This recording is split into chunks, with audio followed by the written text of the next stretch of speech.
حدیث مبارک کې راځي چې کله الله تبارک وتعالی ځمکې او اسمانونه پیدا کړو او بیا الله تبارک وتعالی سل حصے رحمت پیدا کو سل حصے نو یو حصہ رحمت الله تبارک وتعالی د مخلوق ته ورکو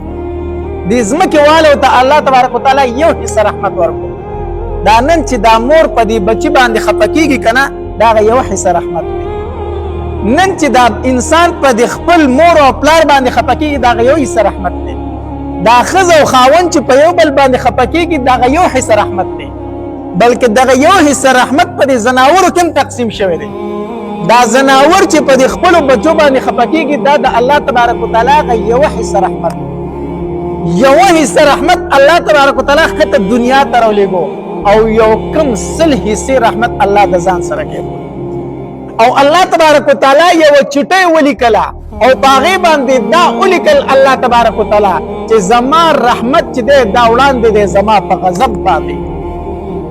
زما رحمت په همیشه زما د غضب نه مخکې الله دومره مهربان ذات دی